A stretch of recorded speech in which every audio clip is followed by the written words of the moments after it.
60 Minutes Rewind. We want our athletes to amaze us, our entertainers to amuse us. But one guy who can do both doesn't happen very often. Novak Djokovic kicked off the new tennis season in January by winning an epic final in the Australian Open against Rafael Nadal. It took Djokovic 5 hours and 53 minutes to do it. Last year, he won 3 Grand Slam tournaments. Seasons don't get much better than that. From his earliest days on this circuit, he not only wowed the crowds with his ground strokes, he had them howling over his on-court impersonations of other tennis stars. But not everyone was laughing. Some of those champions were asking, where did this clown come from? The answer? Serbia, a small Balkan country whose only claim to fame or infamy in recent decades has been the brutal role it played in the wars that broke up the former Yugoslavia. So when Novak Djokovic won the Wimbledon title last July, it was a gift to the nation. And the nation took to the streets to greet Novak Djokovic when he brought the trophy back to Belgrade. It seemed all of Serbia emerged from years of darkness to salute someone who made them proud. It was amazing. I felt that all the city was on the streets. It was incredible. You know why you felt that? Because all the Because city it was on the streets. was. Novak was hailed as the most glorious Serbian hero since a very long time. It was like a paradise. It was like a dream, you know. Your people are waiting for you in the square. You realize your 2 biggest goals in your life, your dreams to win Wimbledon, to become #1 in a couple of days' time. I mean, I could not ask for more. Novak couldn't have asked for more from his 2011 season. He captured the U.S. Open last September to accompany titles at Wimbledon and the Australian Open. To begin the year, he won his first 41 matches, one of the best starts ever recorded. It was incredible. It was historical. It will be in the history books, but I'll remember it as the best 6 months that I ever had. He rocked the sport's royalty, Rafael Nadal and Roger Federer, and unlike them, he seemed to be having fun. That a player from a small, war-torn country with little tennis tradition could become the game's superstar, who could have seen it coming? In my case, I can sincerely say that nothing is impossible.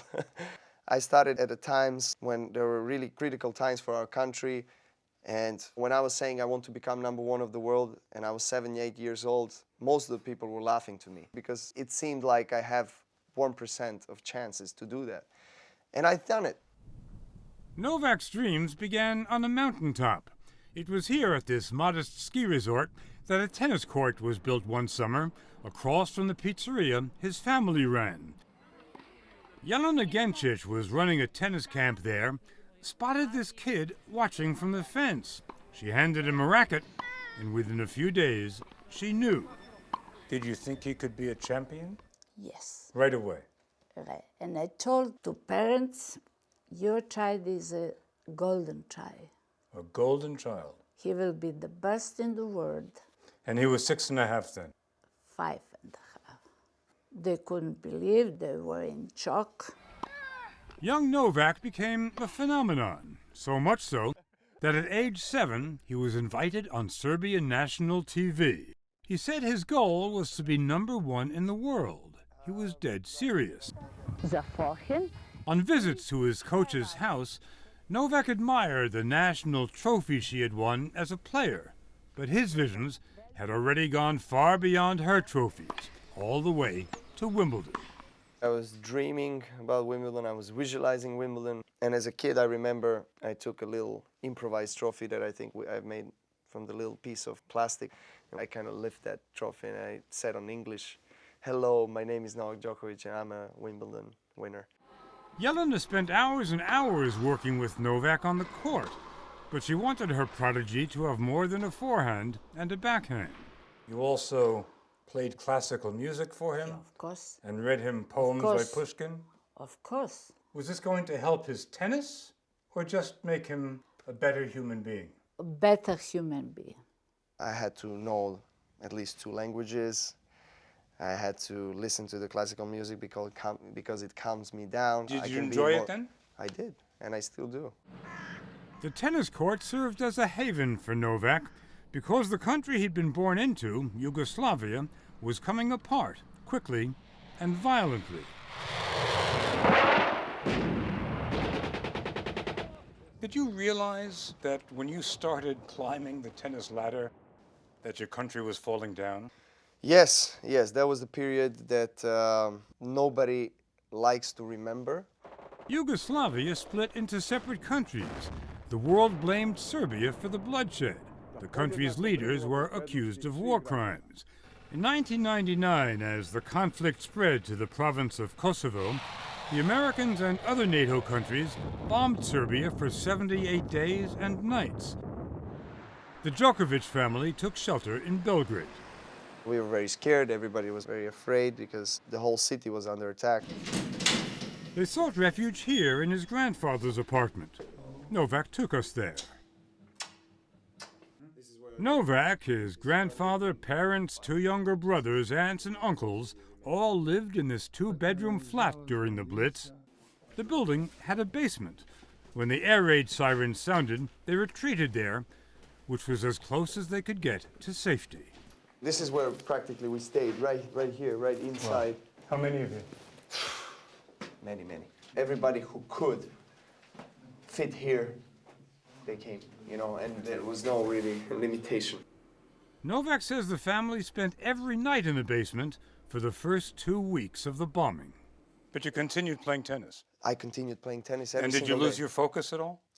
At the first couple of weeks, I did. I did, yes, I have to say, because we were waking up every single night, more or less at 2, 3 a.m. for 2.5 months. Because of the bombing? Every single night, yes. But, I always try to remember those days in a positive, in a very bright way. Let's say we didn't need to go to school, and we played more tennis. So in a way, Yes. the war helped you become a champion. In a way. It made you tougher. Yeah, it made us tougher. It made us more hungry for the success. There are still some scarred buildings in Belgrade, but for today's Serbs, they could be ancient ruins. They want to reinvent themselves as trendy, friendly Europeans. And this is the nation's new face. Wherever you go in Belgrade, you can't avoid him, which is exactly the way Serbs want it to be. The president of Serbia has said that you are the best public relations the country has ever had. There's a lot of responsibility. Do you feel that pressure? I feel the pressure. I don't think that Federer feels that he is carrying the But- prestige of Switzerland on his shoulders. But Serbia is counting on you. You're carrying Serbia on your shoulders. But it's because we have a harder way to succeed in life, Serbs, because of the past that we had and because of the history that we had. We have to dig deeper and we have to do much more in order to be seen and to be spotted. Novak made sure he was spotted at the 2007 U.S. Open. After his quarterfinal victory, he impersonated some of tennis's top stars in front of 20,000 people, a comedian's dream. His impersonation of tennis ace and beauty queen Maria Sharapova was a hit. Where did you get that? That's not right. How did Sharapova react after you impersonated her? She was laughing. But after a while, people became more fascinated by Novak's antics than by his tennis. I mean, I'm serving 4-all, 30-all important match, and the guy goes, "Hey, Novak, do the impersonation of Sharapova. We like that. This is too boring." Make me laugh. It's just I haven't done it lately. Why not? I don't want to get anybody offended. That's in the You end. don't want to get anybody offended. No, I don't. Hang on. know. You're impersonating Nadal, taking his tennis shorts out of his butt, and you don't think that's going to offend him. I didn't want to get him offended twice. I see.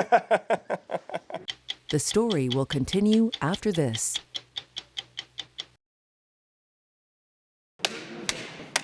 We followed Novak to Bulgaria, where Hollywood was waiting.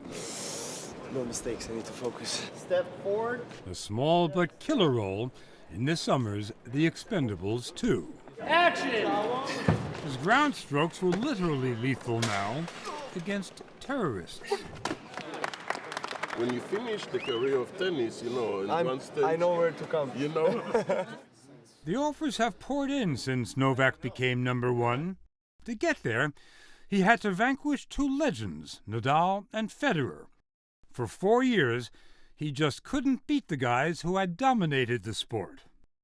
There was no self-belief on the court. Lost your when I confidence. played against them. What was it? I get afraid from winning. You know, I just Get I don't, afraid from winning? Yeah. Let's put it in a simple way. I had too much respect for them. That stopped last year. He beat Nadal and Federer 10 out of 11 times. All season, everything clicked. His first serve was not easy to return. He got to balls no one thought possible, sliding on hard courts and contorting his body like a yoga master. When he beat Nadal for the Wimbledon championship, he had achieved what so few humans ever achieve. He had fulfilled his childhood fantasy. Did you think about that child when you won Wimbledon? I did. When I finished the match, when I ate the piece of grass, I had a flashback of my whole childhood, what I've been through, memories, first tennis courts that I grew up on, days spent in Belgrade. It was beautiful. A couple of months ago, Novak revisited one of those memories to meet someone he hadn't seen in years. His first coach, Jelena Gencic. We dreamed so long time. He was with the woman who'd first seen who he was, and he wanted to share something with her, that Wimbledon trophy. This was Our the trophy. dream. Our dream. The trophy which we were standing in front of the mirror and we're lifting up the improvised trophies and dreaming of holding this one day. And always, Where- please come in. I always wanted to do this. Her trophies, And your trophy. but not any trophy. And the one is here.